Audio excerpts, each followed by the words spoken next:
So this particular module, M2, is a new module what we have developed for the compact program. So since now you are attending this module, means I understand that you have joined a say 60-hour certification, which is a new format what MML has designed, making a few of the learners possible to become coaches, least possible investment in money and time. So this is a 60 hours compact program wherein we cover MML 10 guidelines. So these MML 10 guidelines necessarily include ICF 8 CCs.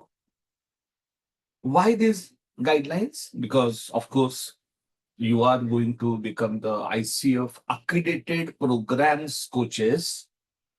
You must have a good understanding on ICF 8 CCs, and ICF keep improving the CCs. And all these guidelines are rooted in ethical practices, emotional intelligence, behavioral intelligence, and conversational intelligence, and also client-centered principles, because the coaching is client-centered intervention. Client is driving the car, client's movie, right? And you are an observer. So all those, principles of the coaching have been factored into these guidelines. The CODAP is the heart of this particular program. If you understand CODAP, all ICF CCs and the guidelines are taken care. If you follow the CODAP, 100%.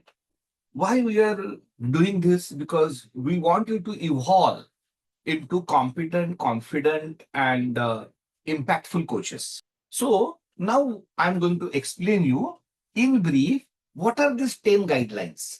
So the first guideline is ICF Core Competency 1, which is upholds ethical standards.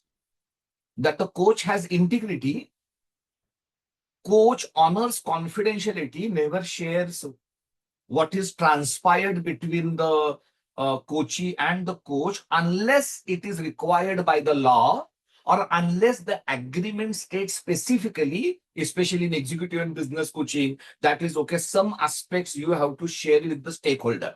In case of life coaching, for example, it is between coach and coachee only. There is no third party involved. Then the coach has to keep everything happens in the session confidential.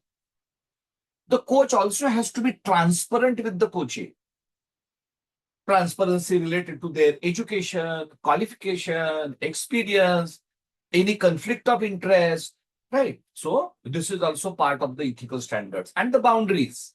That is, the coach and coachee will have the boundaries, how they will work together, right? That has to be based on the ethical foundation. This is the core competency 1, which is our guideline number 1. Fortunately, the ICF has fantastic content on this ethical standard.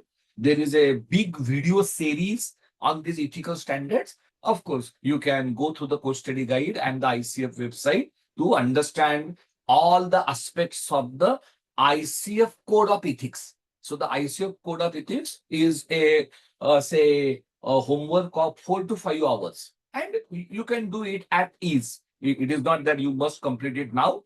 In the next 1 month, you can go through the ICF code of ethics. So this is the CC1. Of course, we are going into the detail. Right now, I'm only explaining you what are these 10 guidelines in brief. Then we will go for each guideline in more detail. The second guideline is CC2, which is coach embodies a coaching mindset. The coach wears a hat of a coach. Once you wear a hat of coach, you are not Hemant or Ashwini.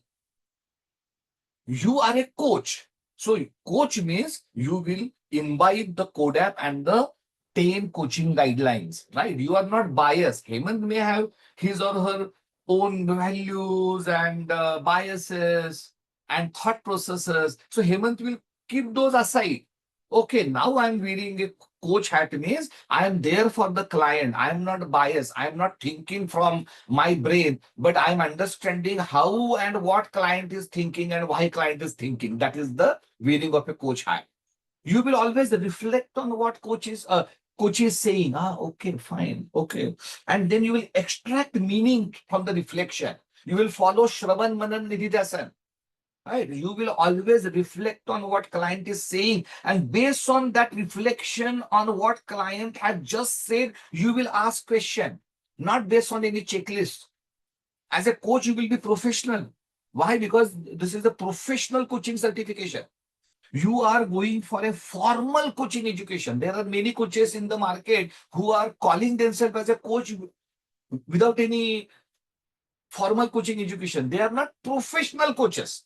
They may be experts, they may be good, they may be knowledgeable people, but they are not professional coaches. You are going to become a professional coach. So you have to follow professionalism, the way you will talk to the people, the way you will behave, the way you will transact with them. So this is called as embodying a coaching mindset. CC3 establishes and maintains clear agreements. You have already seen in the CODAP outcome, right? So CODAP outcome is equal to establishing and maintaining clear agreements, right? So there has to be the clarity on the scope of the overarching coaching assignment goal, means for what the person is looking for the coaching intervention, logistics, that is fees, terms and condition, online coaching, offline coaching, number of sessions, confidentiality, and overarching coaching assignment goal will be the part of your coaching contract or an understanding document. And once you have that particular understanding document, and once the person comes to you for a formal coaching, at the beginning of the coaching session, you will reestablish connection, and then you will have the outcome of the session. For every session, there will be a verbal finalization of outcome, not written. Written is only overarching coaching assignment goal, which is assigned at the start of the coaching. Then during the coaching, each session, you will verbally agree on the goal for that session. This is called as the guideline number 3. The guideline number 4 is ICF CC4. Coach cultivates trust and safety. Coach respects client as he or she is, without judging the client, without thinking, okay, client has good values or not, or right or wrong. No, you respect client as he or she is, from the client's perspective, from the client's cultural background, upbringing, context. You will have the practical empathy towards the client, means you will not start crying with the client in case of intense emotional conversation, but you will acknowledge client emotion.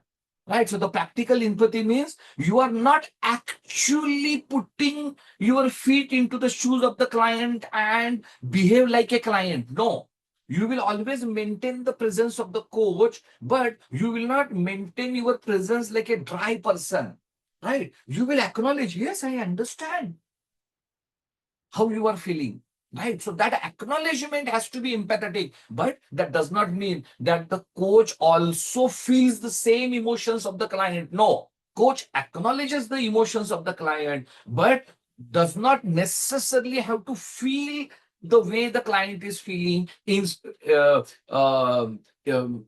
essentially when the discussion is intense, right? Because the coach has to maintain the presence. Otherwise, you both will start crying. And it is all about the context of the client, right? So this is how the coach cultivates trust and safety, which is ICF CC4. ICF CC5 is maintains presence, which is our guideline number 5. How you maintain presence? With the focus. You are focused on the client alone. You are empowering the client, right? You are not making client dependent on you. You are utilizing pauses and silence very effectively. You are not only continuously asking questions. You are being cognizant to the emotions and the context of the client, right? So client centricity, focusing on the client, allowing client to drive the car, not entering into the movie of the client, and utilizing pauses and silence, right? Are the hallmarks of coach maintaining presence. This is the guideline. The guideline 6 is CC6. Listens reflectively. Shravan Manan. Shravan Manan is equal to active listening. When the client is speaking, only Shravan. That is why I am so hard on you to develop this competency. I'm not, entertaining any questions in between. Why? because I want to develop that competency during this particular program and then keep it developing, right? Because the more intelligent you are, the more questions you will have in your mind, and this intelligence will come in between you becoming a effective coach, right? So it is not about continuously evaluating what person is saying. It is about listening actively, extracting the meaning from it during the manan, and after extraction of the meaning, reconfirming that meaning with the client, that is summarizing, paraphrasing. Okay, this is what I understand. Is it right? The client says, yeah, okay, but I am also meaning this. Okay. Now we are on the same wavelength. Now, but it is not about also what client is saying. It is also about what client is not saying. Sometimes client hesitates, flutters. There is a change in tempo, goes a bit quieter, goes excited. So all these are non-verbal cues.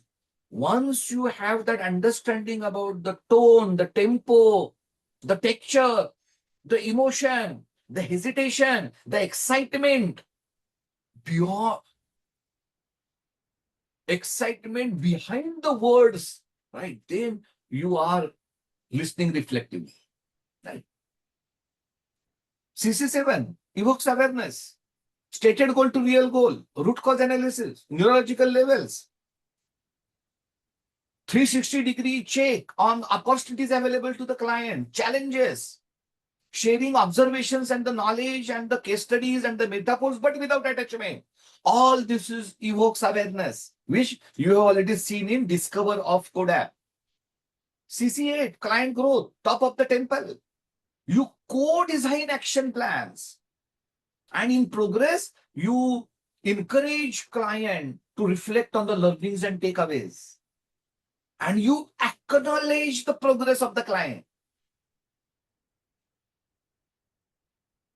The progress of the client is what? What happens during the session? The who, what, and horizontal deployment, what client is sharing with you at the end of the session is the progress during the session. Beyond the session, client will work on the action plans and all that, but that is beyond the session. During the session, whatever client has realized, you acknowledge that. That is the client growth happening during the session.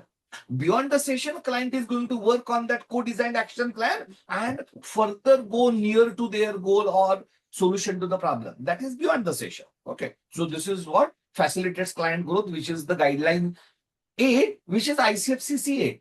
So with this first 8 guidelines cover ICF 8 CCs. More information about the CCs is available in the course study guide as well as on ICF website, right? So there is no secret about it. So they are very well explained by the ICF through the videos, through the variety of the CC pointers. But what I am doing, I am simplifying this. For example, many of the CCs ICF has explained with 8 to 10 points. But I'm going to explain you every CC with only 3 points. So I'm simplifying the ICF CCs for you with these MML guidelines. Now there are 2 additional guidelines. Yes, few of the aspects of these additional guidelines are integrated into the ICF 8 CCs also, but may not be explicitly. I want you to be explicitly considering these 2 guidelines over and above ICF 8 CCs or the MML first aid guidelines. The 9th guideline is empower client ownership.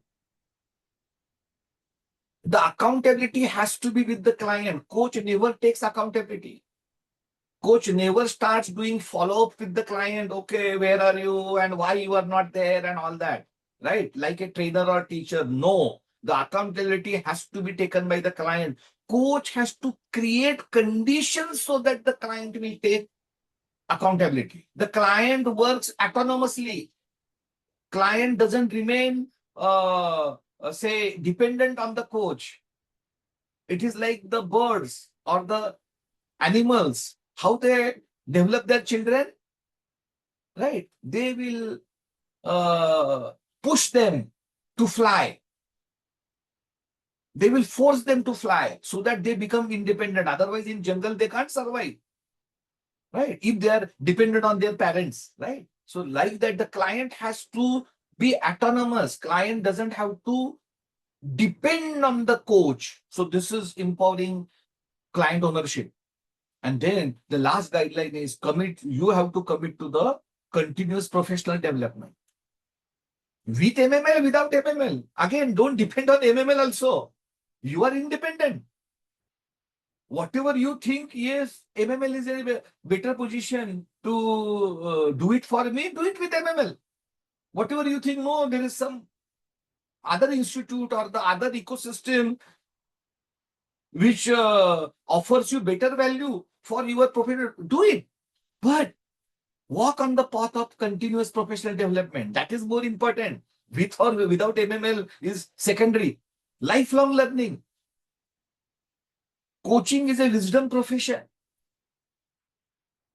Join a platform like YML CMC, but not necessarily only YML CMC. There are many coach communities, whatever resonates with you. If it is YML CMC, well and good. If it is not YML CMC, some other coaches community, no problem. But be part of the coaches community. Get feedback on your coaching.